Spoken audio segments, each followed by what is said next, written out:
Ibaratnya gaji masuk hari pertama Assalamualaikum, di hari ketiga udah Waalaikumsalam. Yang penting itu bukan seberapa banyak uang yang bisa kita hasilkan, tapi seberapa baik kita mengelola keuangan kita. Gaji sedikit itu cukup, tapi gaji besar itu malah kurang.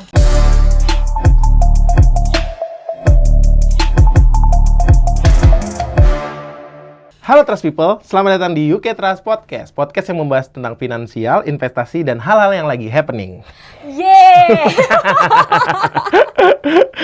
Ya, karena ini adalah podcast pertama kita, pastinya kita akan ngomongin yang lagi relate banget sama kita nih. Kita sebagai Gen Z banget gak sih, Dok? Gen Z milenial. Asal bukan baby boomers. Nah, Baby boomer, Kak. Nah, menurut lo, sebenarnya apa sih yang jadi bottleneck atau jadi masalah lo kalau kita ngomongin finansial? Sebenarnya masalah kita sebagai milenial, finansial itu kadang kita susah banget ngatur tentang keuangan kita. Kita bingung banget. Biasanya tuh setiap gaji kita masuk 3 hari udah ibaratnya gaji masuk hari pertama Assalamualaikum, di hari ketiga udah Waalaikumsalam. Oh, Oke, masih mending masih ada waktu 3 hari ya. Malah kadang hari pertama langsung dipotong atau debet sama Iya. cicilan segala macam. Langsung cicilan langsung habis. Yang artinya kita itu nggak cuman gagal dalam mengelola hubungan ya, percintaan, tapi ternyata juga gagal dalam mengelola keuangan. Iya sih, benar. Karena kalau disuruh milih, gue lebih baik gagal di percintaan daripada keuangan. Kenapa? Bukannya udah sering gagal percintaan? Karena kan ada pepatahnya tuh, kalau misalnya gagal uang itu gagal cinta. Kan? Oke, jadi lebih baik lo gagal cinta daripada lo gagal mengelola keuangan Iya, ya. benar. Nah, menurut lo nih, sebenarnya apa sih yang bikin anak-anak muda ya? Pastinya bukan cuman kita nih, bukan cuman kita berdua yang ngalamin gagal dalam mengelola keuangan gitu. Tapi pasti teman-teman kita, Trust People juga ngalamin hal yang sama, yaitu gagal dalam mengelola keuangan. Nah, menurut lo pribadi, sepengalaman lo hidup di dunia ini yang fana ya, Dok, apa yang membuat lo gagal dalam mengelola keuangan? Biasanya tuh kita udah gaji mah UMR, tapi gayanya hedon. Udah mah gaji cuma 4 juta, tapi gayanya kayak Crazy Rich. Ya benar, rasa-rasanya Pengen buang-buang kan, saya pengen beli ini gitu. iya, semua saya beli. Saya tunjuk semuanya. Benar, udah gitu gaya hedon, dan sekarang itu perlu diakuin kemudahan kita untuk dapetin uang itu sangat mudah. Tapi bukan uang kita. Yap. Uang pay later. Oh iya, benar. Iya kan? Jadi kita semakin mudah untuk bisa ya namanya dapetin uang, tapi kita nggak mikirin nih gimana harus bayarnya, gimana kita harus kelola keuangan lagi gitu loh. Nah, kalau misalnya lo pribadi nih, kalau kayak gitu gimana, Kak? Lo pingin sesuatu, apakah jalan pintasnya adalah pay later? Kalau gua pribadi ya, berdasarkan pengalaman gua, kita tuh perlu banget tahu nih sebenarnya apa yang jadi kebutuhan dan keinginan kita. Kadang kita tuh udah tahu nih, seandainya nih yang lagi happening apa nih, ada iPhone 16 nih ya, yang lagi happening, bahkan sekarang tuh orang rela ngantri, rela ikut PO buat dapetin iPhone 16 gitu. Buat apa? Kadang mereka tuh ada kebutuhan validasi. Ada kebutuhan untuk mengikuti standar TikTok, ngikutin standar Instagram gitu, yang padahal sebenarnya kita nggak butuh. Selain kita nggak butuh, sebenarnya kita tuh belum siap, belum mampu secara finansial untuk beli barang itu gitu.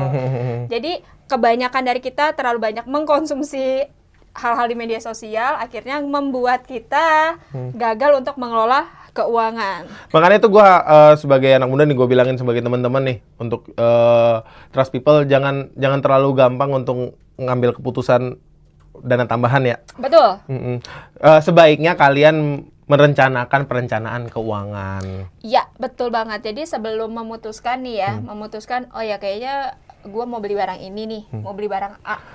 Itu udah pastikan memang lo memang udah punya simpanan uangnya dulu gitu. Akan lebih baik kalau lo pengen beli barang A, lo sudah udah nabung dulu, udah mempersiapkan dulu. Just in case lo memutuskan untuk nyicil, memanfaatkan kartu kredit atau pay later segala macam. Lo tuh ke depannya memang udah ada bayangan, oh gue tuh nanti mau beli barang A, gue akan bayar pakai uang gaji gue atau uang sampingan gue gitu loh.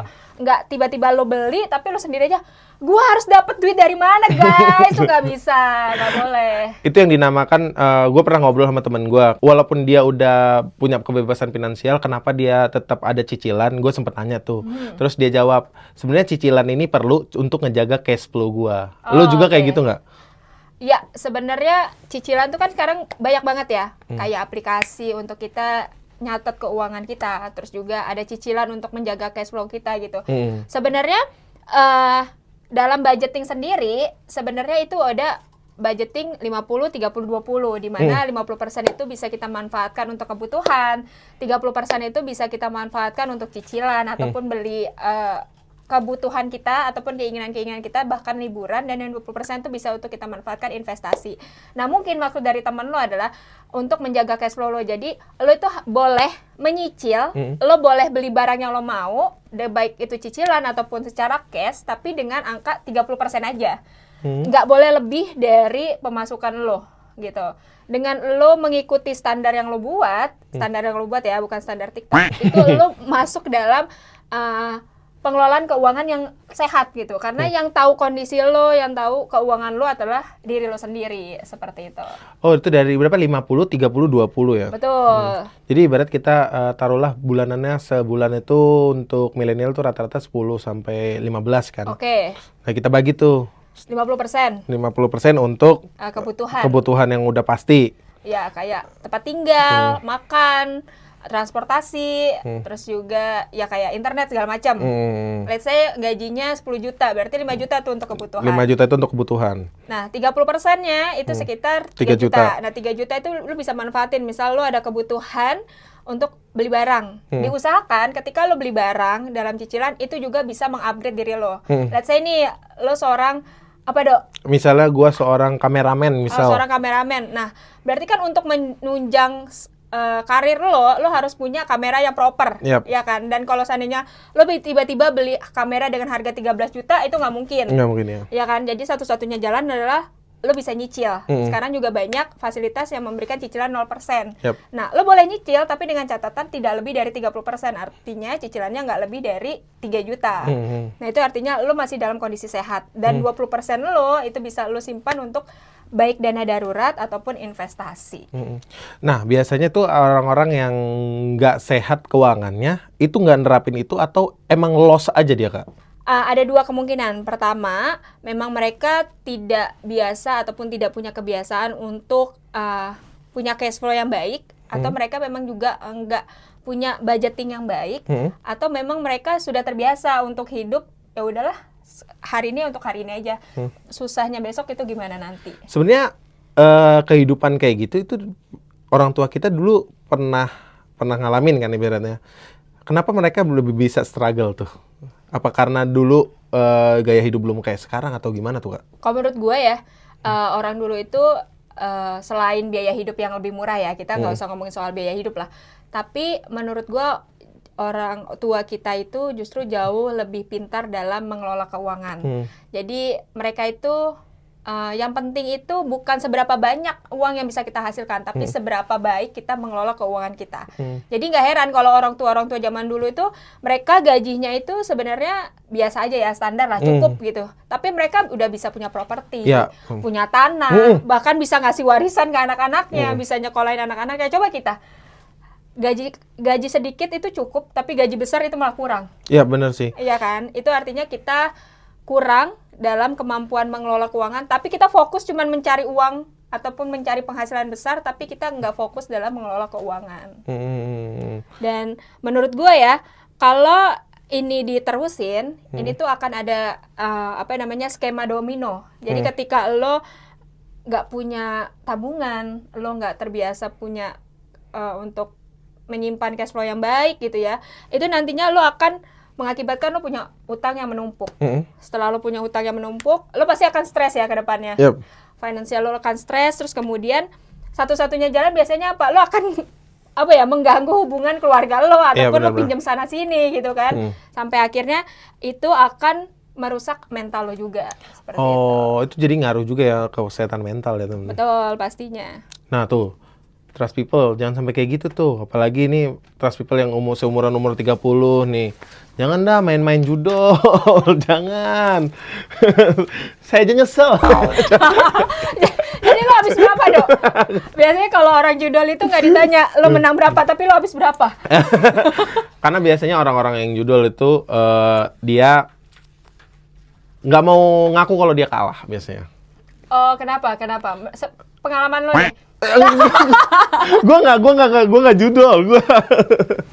Seusia kita gitu, itu nggak ngepentingin dana darurat.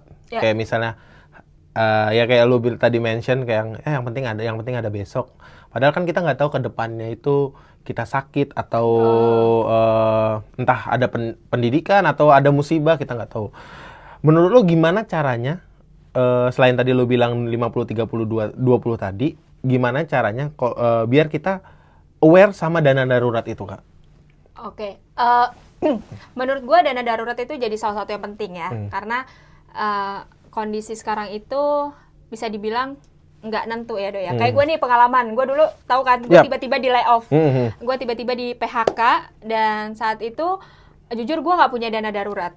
Nah di situ gue mulai, tapi puji Tuhannya gue ketika gue di PHK gue memang dapat pesangon, tapi gue tidak mempersiapkan dana darurat. Jadi gue pakai uang pesangon gue untuk hidup ke depannya. Ke depan selama gue sebelum gue akhirnya dapat pekerjaan lagi. Tapi dari kejadian itu gue belajar pentingnya punya dana darurat adalah ketika gue di layoff nih ya, gue bisa memanfaatkan dana darurat itu untuk hidup gue sambil gue cari kerja. Dan duit PHK gue itu bisa gue manfaatkan untuk gue investasi ataupun bisa gue simpen yang lain seperti itu. Jadi sebenarnya dana darurat itu nggak cuman menjaga lo dalam kondisi yang nggak baik-baik aja gitu ya, tapi dana darurat ini bisa jadi salah satu warning. Seberapa besar sih kebutuhan lo? Kenapa? Karena dana darurat itu sebenarnya untuk kita yang masih single itu adalah minimal 3 kali dari pengeluaran kita. Let's say kebutuhan kita sebulan itu sekitar 3 juta. 3 juta artinya kita butuh 3 kali dari pengeluaran kita, dengan asumsi 3 juta itu untuk sebulan. Jadi kita kalikan 3 untuk 3 bulan, artinya kita butuh dana darurat sekitar 9 juta. Seperti itu. Nah untuk yang udah berkeluarga itu biasanya lebih kompleks karena kita punya keluarga yang harus dibiayain ataupun ada biaya anak sekolah, ada kesehatan gitu. Itu sekitar 6 sampai dengan 12 dari pengeluaran kita. 6 sampai 12 juta? No, 6 sampai 12 bulan. Oh, 6 sampai 12 bulan itu udah saving ke depannya, jadi nggak usah. Dengan asumsi 6 sampai 12 kali pengeluaran kita. Oh, gitu. Artinya kalau seandainya lu udah berkeluarga nih, pengeluaran sebulan keluarga lu ada 15 juta. 15 juta dikali 6. 15 juta kali 6 itu ada banyak kan? Ya, Nah, itu adalah dana darurat yang harus lo kumpulin. Jadi just in case lo ada masalah, itu lo masih bisa cover selama 6 bulan ke depan. Seperti itu. Nah, kan kadang kita itu nggak aware tuh, Kak, kayak gitu. Betul. Misalnya kita taruhlah kan kehidupan kan nggak nentu nih, kayak tiba-tiba kena layoff apa segala macam sebagai kita karyawan tuh. Kadang-kadang hari itu dapat, hari itu kita habisin tuh. Betul. Karena kita mikir, nanti juga dapat pesangon kalau layoff. Iya, benar banget. Dan kita itu kadang kayak ya udahlah belanja dulu, bayarnya nanti, karena kita asumsinya kita masih gajian bulan depan. Padahal kita belum tentu. Kayak gue waktu itu kejadian, gue di layoff adalah 1 hari. 1 hari gue jadi hari ini layoff, udah besoknya gue udah nggak kerja lagi gitu loh. Terus jadi kita tuh nggak bisa tuh punya mindset dalam bulan depan masih gajian, kita nggak bisa punya mindset kayak gitu lagi di saat ini gitu ya, karena memang semua bisa berubah sangat cepat, semua bisa di PHK sangat cepat, dan hal-hal yang nggak terduga terjadi lainnya seperti itu. Itu kenapa kita penting banget punya dana darurat. Soalnya gue juga punya pengalaman, Kak. Lagi dapat uang banyak nih, yang kita kan pernah satu kantor nih. Gue punya uang banyak. Gue nggak mikirin dana darurat, gue malah beli sofa. Sumpah. Dan ketika gue di layoff, gue bingung. Sofa itu gue jual dah. Bener, terus dan akhirnya menurut pengalaman lo deh, lo beli sofa harga berapa, Dok? Waktu itu beli sofa harga 6 jutaan tuh, sekitar 6 jutaan. Gue pikir nggak apa-apa lah, yang penting nonton TV sambil nyaman. 6 juta, habis itu lo layoff. Sofa lo laku berapa? 2.500.000. Itu salah satu penyesalan gue di umur 20-an sih, Kak. Kadang kita juga nggak cuman ngebeli barang-barang yang nggak sesuai kebutuhan. Kadang kita itu sering banget juga investasi dengan hal-hal yang kita nggak paham. Yap, benar. Contoh nih ya, kita belum punya yang namanya asuransi kesehatan. Atau let's say kita belum terdaftar ikut BPJS lah untuk mengcover kesehatan kita. Terus satu sisi kita juga belum punya dana darurat, tapi kita memilih untuk berinvestasi. Kenapa? Karena kadang kita tuh FOMO. Oh, ngeliat teman-teman udah punya investasi, udah punya ini, masa gua enggak gitu kan. Kita jadi kayak pride kita tergoncang gitu nggak punya investasi sebagai anak muda. Padahal yang kita butuhkan itu bukan investasi. Untuk saat ini, saat kita belum punya dana darurat, kita belum punya asuransi kesehatan yang mengcover kesehatan kita lebih baik mengutamakan dana darurat dan kesehatan. Seperti itu. Setelah keduanya itu bisa tercover dengan baik, kita baru yang namanya fokus untuk berinvestasi gitu loh. Karena investasi yang baik itu bukan investasi yang jumlahnya besar, tapi bagaimana kita bisa konsisten. Dan investasi itu kan nggak bisa nih, Rido misal beli emas yang lagi tinggi sekarang harganya 1.700.000 sekian. Iya, 1.800.000 sekian. Terus tiba-tiba lo mau ada kebutuhan lain gitu ya, lo harus bayar pajak motor, let's say kayak gitu. Terus lo nggak ada duit lagi, lo nggak punya dana darurat. Ketika lo jual emas itu yang baru lo beli banget, itu harganya tetap turun. Karena investasi yang baik itu baru bisa dinikmatin beberapa tahun kemudian gitu loh. Nggak bisa lo beli sekarang terus langsung bisa dinikmatin tuh belum bisa. Jadi better untuk kita yang baru memulai nih mengelola keuangan dengan baik, dan kita lagi mencoba cash flow dengan baik. Ketika semuanya udah baik, kita coba untuk menyimpan dana darurat dulu, kita coba untuk yang namanya kesehatan dulu, baru yang namanya kita berinvestasi. Oh, tadi kan lo singgung soal asuransi tuh Kak. Benar. Jadi urutannya yang benar gimana tuh Kak? Dana darurat, investasi kah atau gimana tuh enaknya?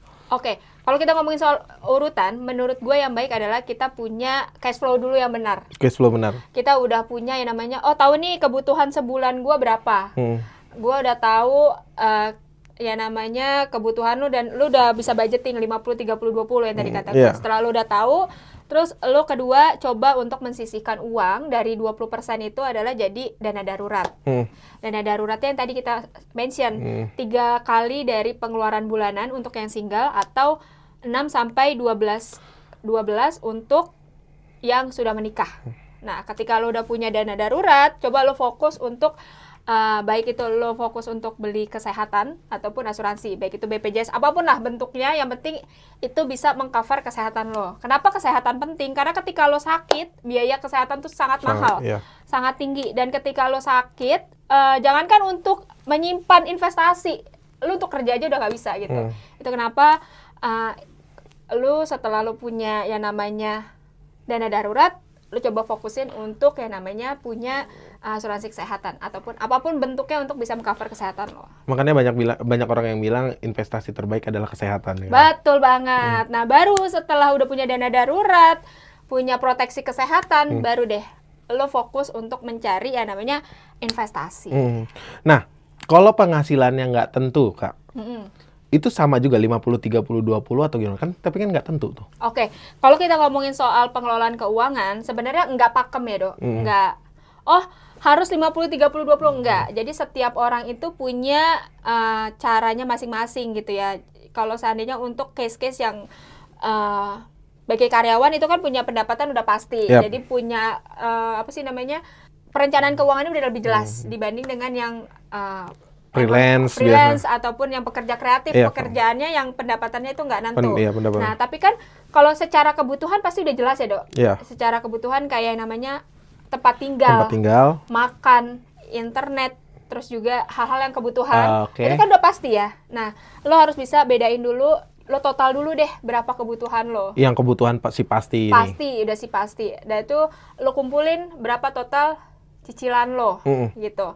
Ketika lo udah tahu berapa cicilan lo, baru itu sisanya lo bisa manfaatkan untuk investasi, gitu. Sebenarnya itu sangat fleksibel, sesuai dengan kebutuhan lo, sesuai dengan tujuan finansial lo sendiri. Oke.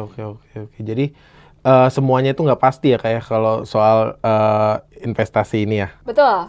Jadi kalau ngomongin soal pengelolaan keuangan itu nggak ada yang bukan pasti bahasanya, nggak ada yang saklek, nggak ada yang harus sekian, itu nggak. Tapi itu memang menyesuaikan dengan kebutuhan teman-teman, menyesuaikan dengan tujuan finansialnya seperti apa. Itu kan tadi untuk yang kita yang masih single nih Kak. Kalau misalnya kita udah mau menuju jenjang yang lebih serius, asik. Kayak takut gue dengernya kan. Kayak rumah tangga gitu Kak. Itu kan kadang-kadang orang banyak yang masih miss juga tuh soal investasi tentang keuangan ketika dia udah berkeluarga. Oke, sebenarnya baik itu masih single ataupun sudah berumah tangga, kita harus tahu yang pastinya kebutuhan pokok kita itu apa. Menurut gua ada 3 pos utama dalam kita mengelola gaji untuk keluarga, baik untuk keluarga untuk diri kita sendiri. Pertama itu kita harus mengcover untuk kehidupan sekarang. Kehidupan sekarang itu ya baik makan, rumah, tempat tinggal. Kalau dulu tuh kita nyebutnya kebutuhan primer, sekunder lah. Sekunder ya, primer, sekunder. Ya, terus kita juga kedua kita harus mulai memikirkan proteksi. Proteksi itu seperti yang tadi kata gua, ada kesehatan, ada juga jiwa. Itu kita mulai memikirkan itu. Itu yang kedua. Dan yang ketiga kita harus memikirkan yang namanya masa depan. Nah, masa depan ini nih baru kita bicara soal investasi. Itu baik yang single maupun yang sudah berumah tangga, seperti itu. Karena banyak tuh fokusnya kan kalau misalnya kita udah berumah tangga, nggak cuman kita aja yang dipikirin, keluarga kita juga tuh. Sama ini sih kalau menurut gua sebelum kita mulai untuk berumah tangga, pentingnya diskusi keuangan sama pasangan itu penting banget, Kak. Nah, benar. Apalagi sekarang tuh kan lagi happening banget orang yang ngomongin mau kondol lah, yang ngomongin perjanjian pranikah gitu ya. Itu kenapa sebelum kita menikah, pentingnya kita ngomongin terbuka lah. Pendapatan kalian tuh berapa, terus pengeluarannya itu apa. Atau memang ada kalian yang namanya generasi sandwich, itu juga perlu banget dibicarakan dengan pasangan gitu. Kenapa? Karena cuman pasangan yang nanti kalian akan berdiskusi gitu. Jangan sampai finansial itu jadi masalah di keluarga seperti itu. Karena banyak banget kasus nih kayak teman-teman gua yang rumah tangganya berakhir karena ekonomi gitu, Kak. Iya, betul. Karena kayak krusial banget. Menurut gua mereka berakhir karena ekonomi itu nggak ngobrol satu sama lain sebelum menikah. Betul, karena gue nggak tahu ya, apakah memang tipikal orang Indonesia itu agak tabu untuk membicarakan soal finansial dengan pasangan gitu. Padahal itu adalah suatu hal yang wajar menurut gue, karena kita nggak tahu loh kebiasaan teman kita, kebiasaan pasangan kita dalam megang uang. Terus pola pikir pasangan kita dalam melihat uang itu seperti apa, itu sangat penting. Jadi kalau kita punya pasangan yang bisa dibilang FOMO anaknya, bisa dibilang udahlah uang bisa dicari, tapi hal-hal yang kayak gini kapan lagi, sedangkan lo adalah anaknya masa depan banget gitu, itu kan jadi bentrok tuh, match ya, jadi nggak match. Betul, jadi bentrok. Nah, hal-hal seperti itu apakah kalian bisa bicarakan, apakah itu akan bisa dibawa ke rumah tangga gitu kan. Visi-visi yang seperti itu memang harusnya dibicarakan sih di rumah tangga. Makanya banyak yang bilang untuk berumah tangga itu adalah diskusi yang panjang. Ya, kalau ngomongin soal berumah tangga, ngomongin baik yang udah berumah tangga ataupun masih single, pastinya setiap kita punya tujuan yang jelas nih, Dok, untuk masa depan keuangan. Nah, kalau lo sendiri tuh udah punya tujuan belum finansial lo seperti apa gitu ke depannya?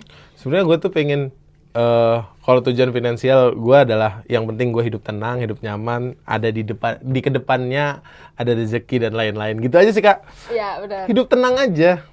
Tapi kalau ngomongin soal hidup tenang, apakah lu bisa tenang ketika lu nggak punya dana darurat? Apakah lu bisa tenang ketika lu sakit tapi lu nggak punya proteksi? Sebenarnya kalau gue sendiri sih, Kak, lumayan worry juga tuh. Karena mau nggak mau perencanaan kehidupan kan ke depan tuh. Kita nggak tahu di depan tuh ada apa.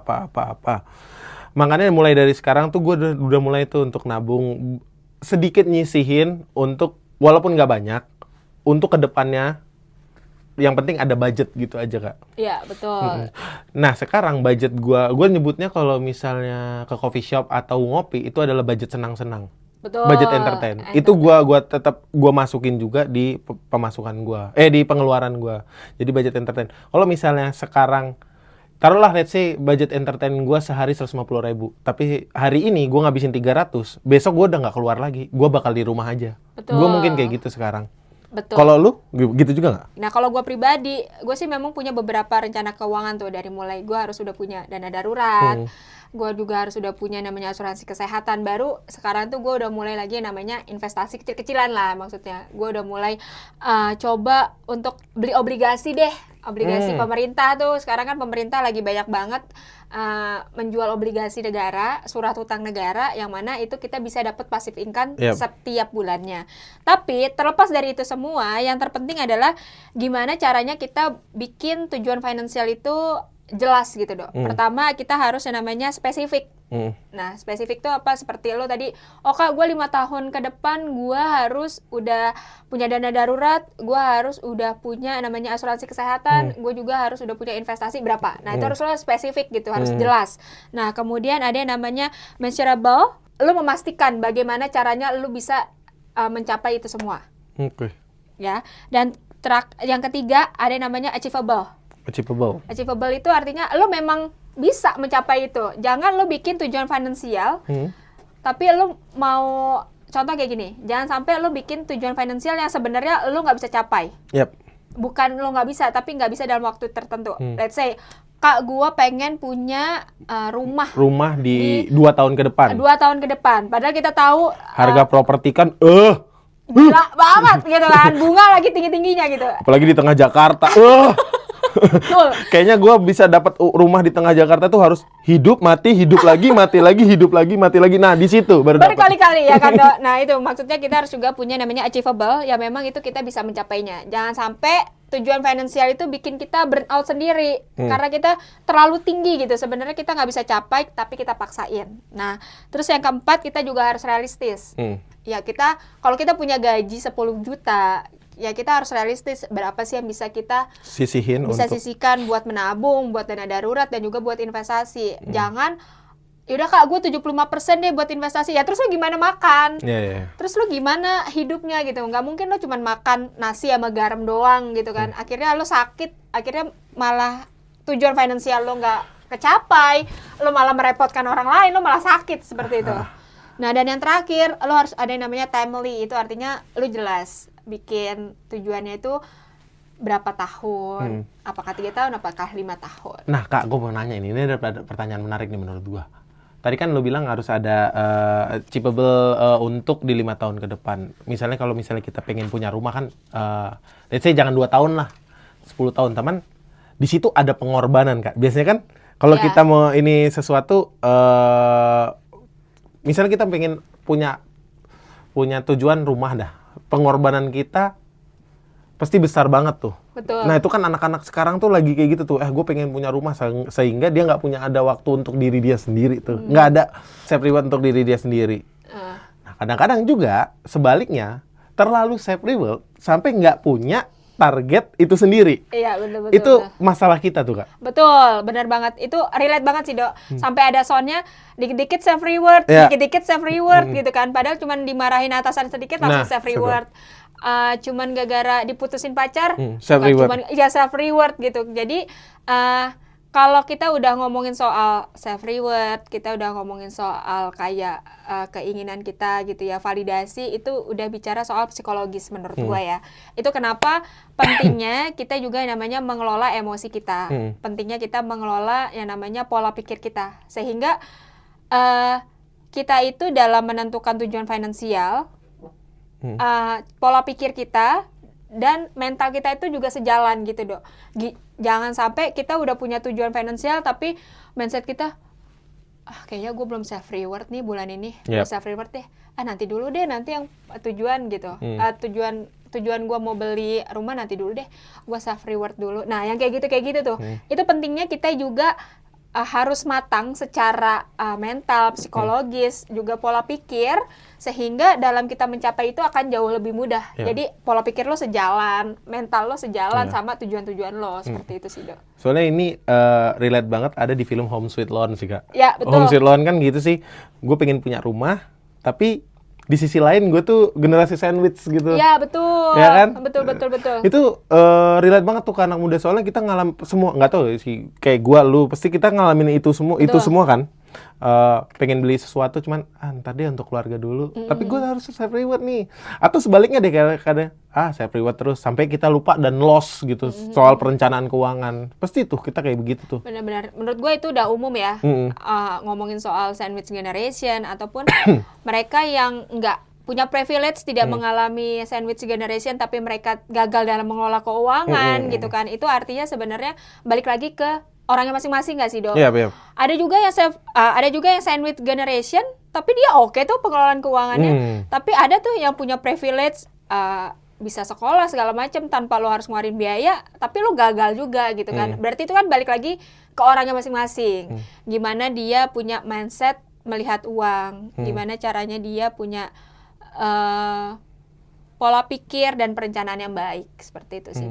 Yang penting perencanaan yang baik dulu ya Kak ya? Betul. Itu tuh kadang-kadang kita bingung, ini telat nggak sih kalau gue investasi umur gue segini? Kalau menurut gue pribadi, sebenarnya tidak ada yang telat untuk kita berinvestasi ya, Dok. Karena investasi itu bukan soal waktu, tapi investasi itu soal gimana lo konsisten. Nah, gitu. Just in case sekarang lo baru tahu sekarang gimana cara investasi, ya nggak apa-apa, nggak masalah juga gitu. Kan kita lagi nggak balapan, siapa yang paling jago gitu kan. Jadi ya kalau lo baru tahu sekarang, ya nggak apa-apa dan itu bagus, bahkan lebih mudah itu akan lebih baik. Tapi kalau lo taunya sekarang ya nggak apa-apa, yang penting lo harus lakuin mulai dari sekarang. Lo mulai mempertimbangkan nih instrumen apa yang cocok untuk lo berinvestasi. Karena kadang kita tuh bingung gitu mulainya dari mana nih. Rata-rata kita masih belum bisa bedain antara investasi karena FOMO atau investasi karena diri kita sendiri, Kak. Oke, ya jadi sekarang tuh kan banyak banget ya instrumen keuangan untuk kita investasi. Apalagi yang baru-baru ini emas tinggi banget sampai angka 2 juta. Ada yang namanya kripto gitu ya. Nah, pastikan dulu sebelum kalian investasi, kita ya Dok, sebelum kita investasi itu pastikan kita memang udah paham banget jenis instrumen keuangannya itu seperti apa. Contoh nih, Kak gue mau mutusin deh mau beli emas gitu kan, dan saat ini lagi tinggi. Sedangkan yang baik itu adalah kita beli emas, beli investasi itu ketika dia lagi harga murah gitu kan. Nah, jadi lo harus tahu nih sebenarnya produk investasi itu bagusnya itu baru bisa lo nikmatin di tahun berapa. Let's say nih ya, lo beli emas bulan ini, tapi terus lo ada kebutuhan, lo mau jual bulan depan, itu belum tentu harganya bisa naik gitu Dok. Belum tentu lo bisa ngerasain bunganya, belum tentu lo ngerasain returnnya gitu. Itu kenapa lo harus tahu dulu setiap masing-masing instrumen keuangan itu gimana cara lo returnnya. Nah contoh lagi nih, ada yang namanya obligasi. Yang tadi lo bilang tadi. Iya, surat utang negara, obligasi. Nah, obligasi pemerintah itu bisa ngasih bunga itu sekitar 6 sampai 6,6 6,5 gitu setiap tahunnya. Jadi ya let's say lo bisa dapat sekitar 0,5% lah gitu. 0,5% passive income ya maksudnya? Iya, betul. Itu akan masuk ke rekening lo. Dan lo juga harus tahu nih, kira-kira dengan lo ada angka duit, seandainya lo ada duit 20 juta, lo bisa dapat penghasilan berapa, seperti itu. Nah, lo harus tahu jelas juga hukum-hukumnya seperti apa, proses penerimaan returnnya itu gimana. Nah, itu lo harus paham banget gitu. Dengan lo paham instrumen keuangan untuk investasi, itu akan mempermudah lo mempersiapkan masa depan yang lebih baik sih menurut gua gitu. Jangan karena FOMO, yang lagi happening sekarang ini kayak kripto deh Kak. Iya kan gitu. Tapi lu sendiri aja nggak ngerti apa kripto gitu. Terus kayaknya sekarang yang lagi happening ini Bitcoin kan dulu Bitcoin. Bener, Bitcoin Kak. dulu. Nah, tapi lu sendiri aja nggak ngerti gitu loh. Nah, itu kenapa? Karena kan gampang banget ya lo buat cari informasi terkait kripto, Bitcoin atau apapun lah model investasinya. Lo cari tahu, lo gali, lo tanya orang-orang yang udah punya pengalaman di situ. Nah, dengan gitu itu akan mempermudah lo akhirnya memutuskan. Kalau di investasi itu ada 3 tipe resiko Dok. Ada yang namanya konservatif, moderat, sama agresif. Nah, kalau emang lo tipikalnya kayaknya gue mah nggak usah yang gede-gede Kak, yang penting gue tenang. Ya udah lo pilih aja, ada bisa deposito. Oh, deposito tuh yang santai-santai ya. Santai-santai gitu. Ada juga properti juga masuk juga nggak sih yang tenang? Sebenarnya properti itu masuk dalam investasi juga. Tapi lo juga harus mulai memikirkan kira-kira nih kalau lo beli rumah, lo sewain, lo cukup nggak nih? Angka pendapatan yang lo dapetin itu sesuai nggak? Karena lo harus mempertimbangkan yang namanya biaya perawatan, maintenance-nya juga, ada pajaknya juga. Karena semua instrumen keuangan itu, semua instrumen investasi itu pasti ada pajaknya. Lo mulai mempertimbangkan nih, kira-kira biaya pajaknya cukup tinggi atau enggak. Kira-kira ini cukup menguntungkan lo atau enggak, maintenance-nya gimana, seperti itu. Iya, minimal kayak lu bilang tadi harus tahu ya, jangan FOMO doang. Jangan kayak temen gua, dia mau investasi Bitcoin, dikira Bitcoin tuh koin beneran Kak, itu mah uang receh kata gue. Itu receh, jangan kata gue, dia beneran ngumpulin koin banyak. Jangan dong, itu mah receh. Gue kira koin-koin yang di time zone. Jangan, lo harus tahu dulu kalau ini ngumpulin receh banyak. Nah, karena yang penting tuh investasi itu bukan FOMO-nya, tapi gimana caranya mulai dari yang kecil-kecil, rutin, tapi lo harus ada evaluasi gitu Dok. Jadi dengan dari yang setitik demi setitik lama-lama jadi butik ya.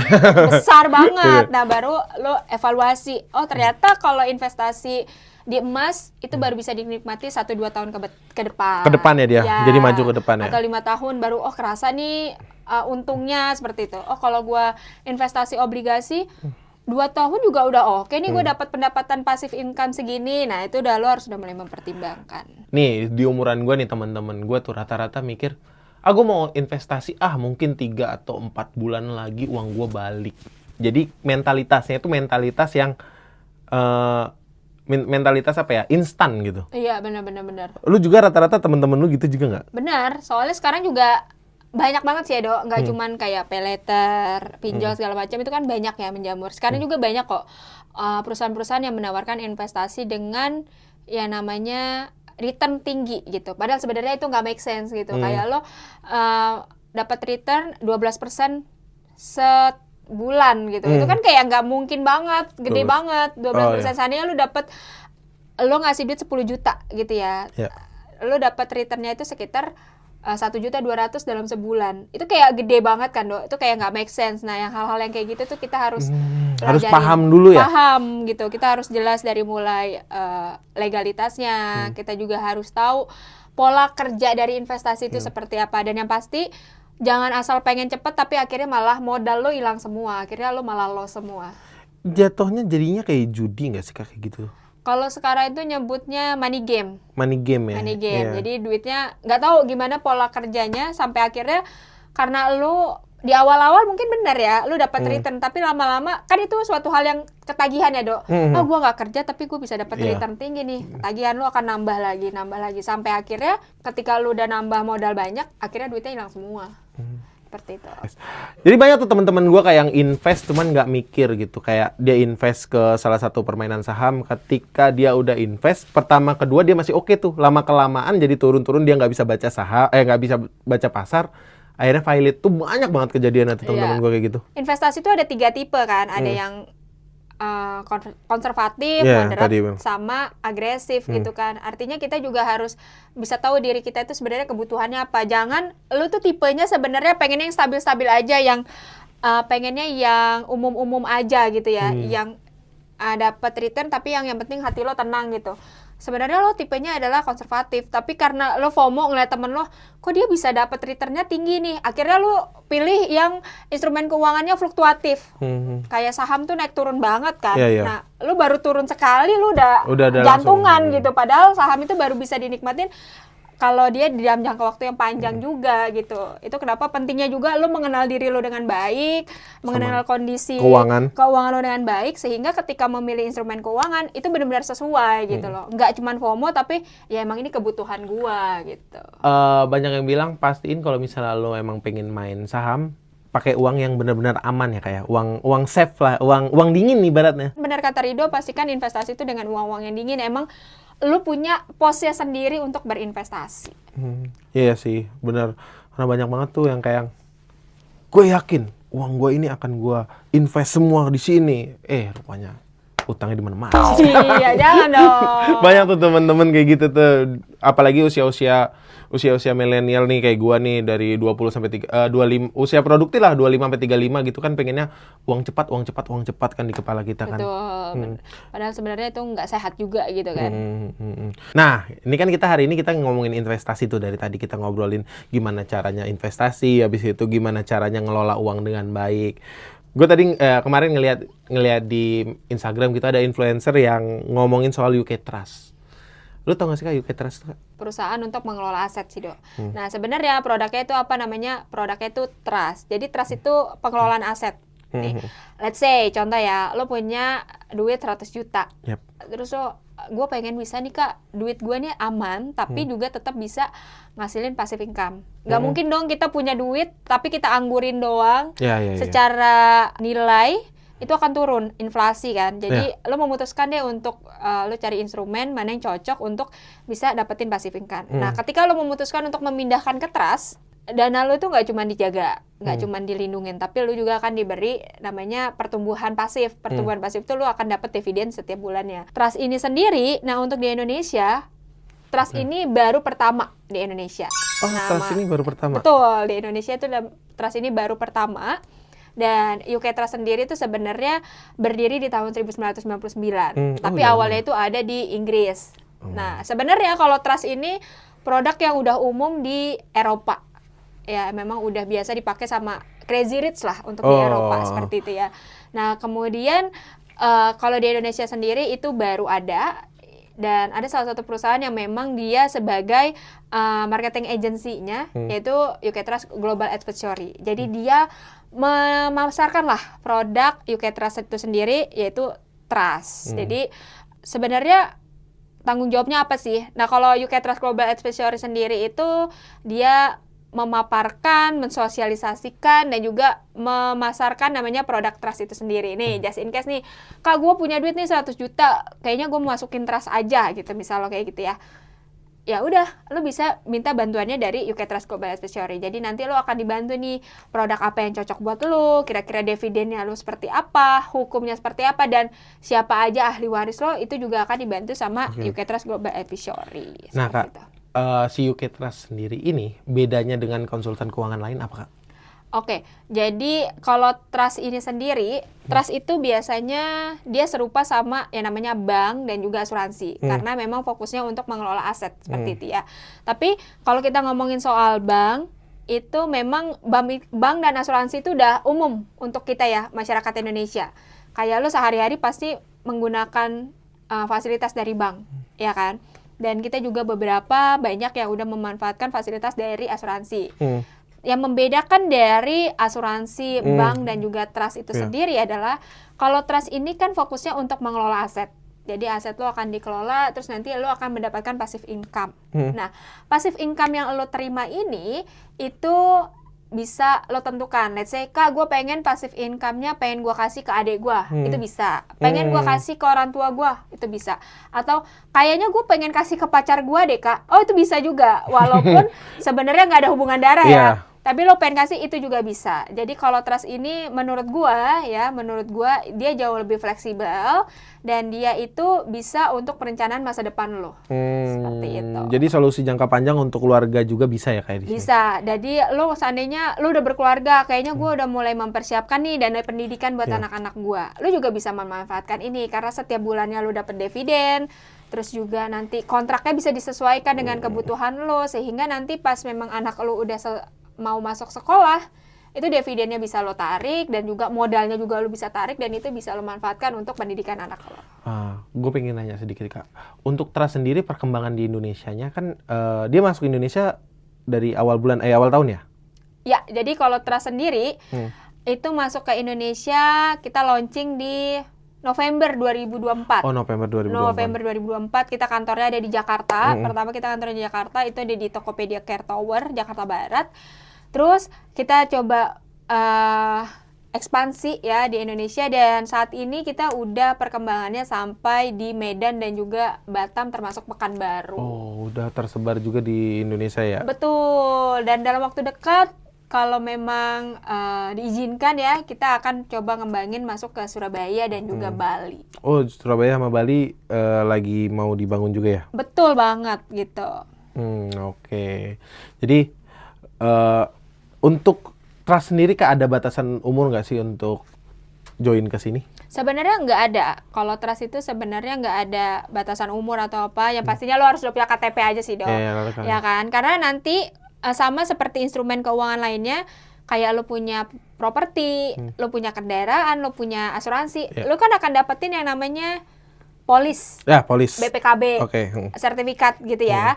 Nah, sama di trust juga akan ada yang namanya akta trust ataupun bukti kepemilikan trust lo sendiri gitu ya.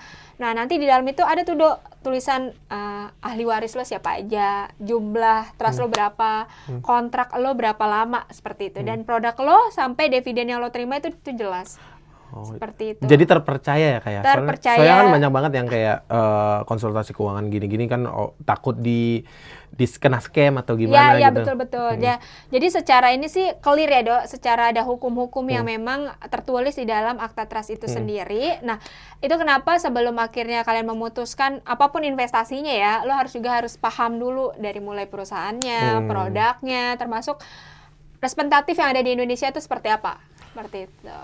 Jadi untuk Trust sendiri terpercaya banget ya Kak ya. Nah, untuk gua pengen tahu nih seputaran UK Trust, gua harus kemana tuh Kak? Nah, kalau untuk saat ini, lo bisa follow akun Instagram kita, ada UK Trust Indonesia, ataupun TikToknya, itu ada. Dan pastinya, kita ada yang namanya webinar, Dok.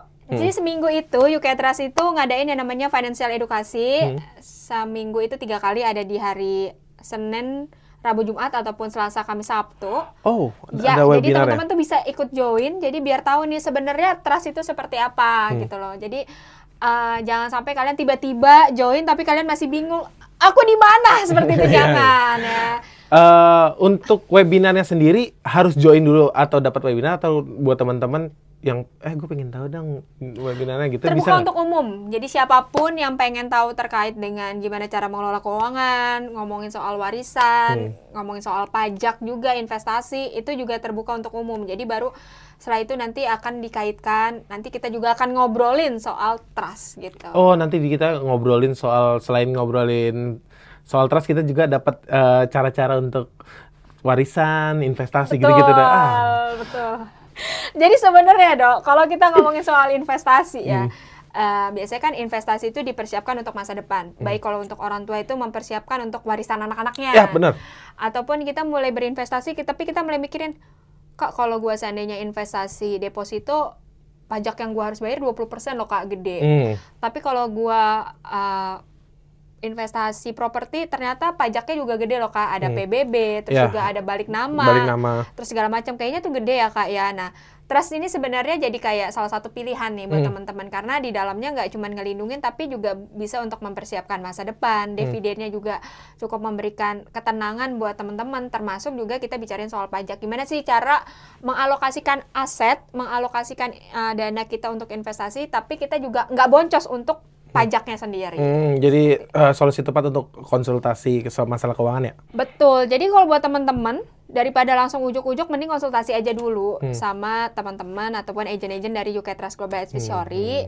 Jadi kita udah ada di Jakarta, Medan, Batam, termasuk Pekanbaru. Jadi ngobrol-ngobrol aja dulu, tanya-tanya dulu aja terkait produknya seperti apa.